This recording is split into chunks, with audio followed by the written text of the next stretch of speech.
What's up?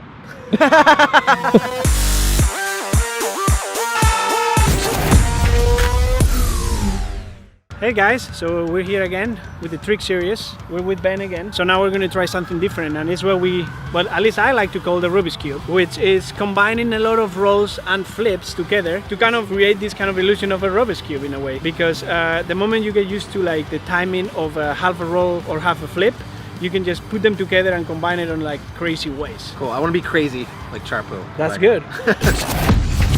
Like we were doing earlier, what I will first do always, I just do a few of these. Okay. Just to kind of just like 6 or getting 20. Yeah, That sounds start good. getting used to the timing. You see it, sometimes I don't align it correctly, so it kind of helps me to know. All right, that's good. Yeah. Again, it's about getting used to how long it takes to do that and how long it takes to do a half roll, and then combining them. Half, half. And then it's also combining with the full spins, right? Yeah. So then it's when you can go half, roll, half. And then to be honest, when I'm telling you all of this, Yeah. I'm somehow thinking too much. But the truth is, like, it's almost the moment you get really used to it, you don't have to think about it. It is all about the timing. And the cool thing is you can then leave gaps in between. So you can do a roll, leave a gap, do another one, and then do another flip, you know? So it's another thing where it's a little bit like feel, right? Where you kind of get used to the idea that you know, this is a half, and then you can start combining the halves. And the good thing is, like, even if you sometimes are not completely perfectly aligned, you will be able to know at least your main kind of angle where you should be, basically. I know I'm upside down, I know I'm looking this way, and I know I'm looking the other way, you know what I mean? But then the good thing is, again, when you get used to it, you can almost combine them non-stop. Do you sometimes just do half flips until you get the ground to show up right? Yeah, sometimes you realize, oh, okay, I'm not upside down anymore.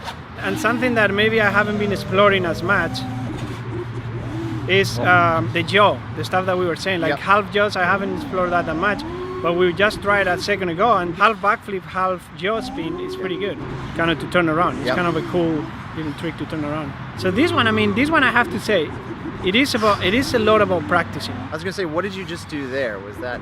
So again, the moment you get it wired in your brain, you kind of like combine them almost without realizing. So you're just going through doing halves. Yeah, and you know how many halves you need to be aligned to the ground again. So, yeah, but awesome. This one clearly is about, you need a lot of practice. Yeah. But now when you go up, you can kind of start trying it. It really helps to have all your rates working together. Right. So when you do a full rotation in any axis, it's the same time and it's the same holding on the sticks. Right. And we know that your jaw spin is a little slower. So maybe we can start with rolls. Roll, flip, roll, flip, just combine those. Yeah. See how that looks. Then flip, full roll, flip, you know, and then see how that feels. All right, let's give this a try.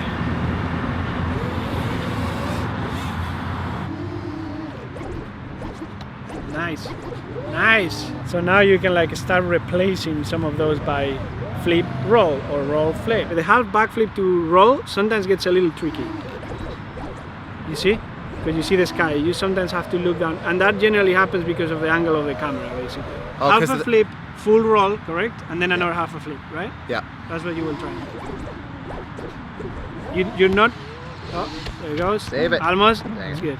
So what's happening, I think, is that on the roll, you're not doing the full roll. You're going 3/4 to it, and then you're trying to flip again, so you are not aligned. Okay. So okay. just go a little higher, do the half flip, and then do the roll so you're 100% sure, so you see the horizon level, and then you do the roller. Okay. So the idea was that the camera angle was at a certain degree, that when I did the roll, and if I didn't finish it, I was still looking at sky. When you do half a roll, right, boom, you're going this way. Sometimes you'll do the roll to go back to forward, but because you're level, you'll do this, and you'll be looking too high. Ah, okay. Because of the angle of the camera. Okay. So one of two options. One, you get kind of used to it, and when you're doing your first roll, you're also almost doing a little bit less. Yeah. So you're staying like this, Yeah. and so then when you do your roll, Now I'm looking at sky. it will be looking at sky, but it's kind of like, again, it's one of those things that you gotta get used to.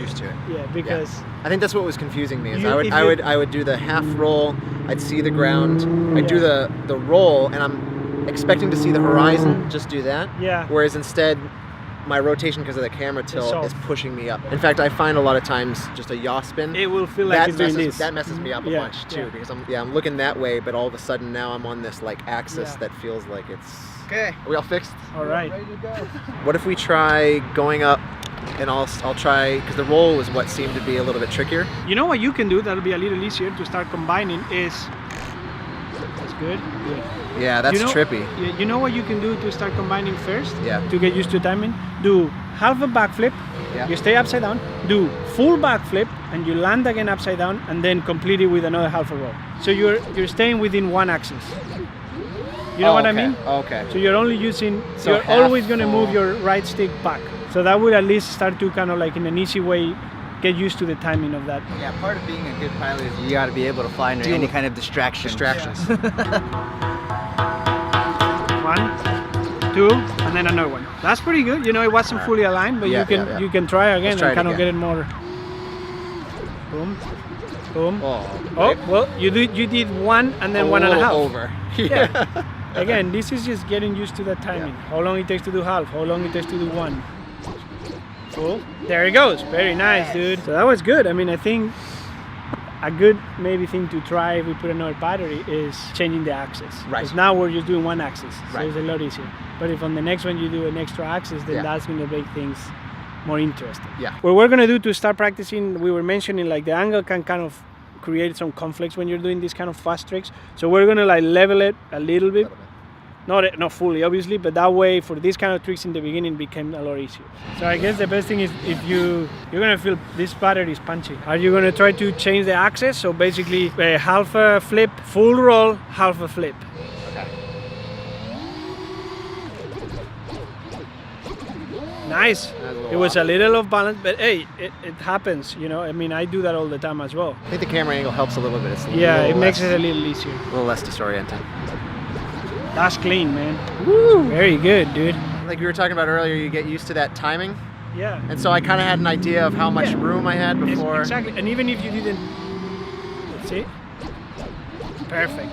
I had a lot of space. Even if you didn't know exactly if you were fully aligned, you knew you have to do another flip to be aligned and looking at the trees in front of you again. You know. So you kind of have those two tricks, which is pretty nice. I wonder now if you want to try. This is the Charpu turn, right? The where you go.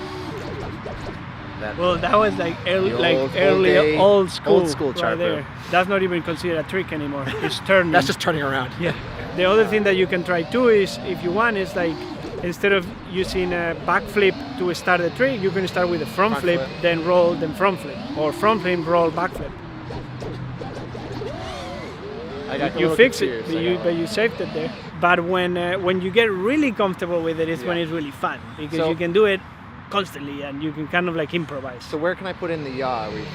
For example, if you want to do the half and half, you can do half roll and then half yaw, only half, and then abe again. That's nice. Oh, almost. That's good. But that was a good one. For example, I almost pulled it out, but it was a good combo, you know. That's almost like a variation of that. Like you said, it's just a turn now, but that you can go upside down, yaw, and then pull yourself back out. Yeah. It's all like combos that then when you're used to it, it's in your brain. You can be like, all right, I know more or less where I'm going to land. Yeah. Awesome. That was good, man. Awesome. Thank you, Carlos.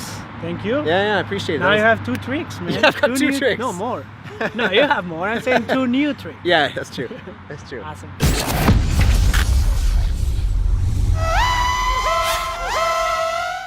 Ready? 1, 2. Yeah!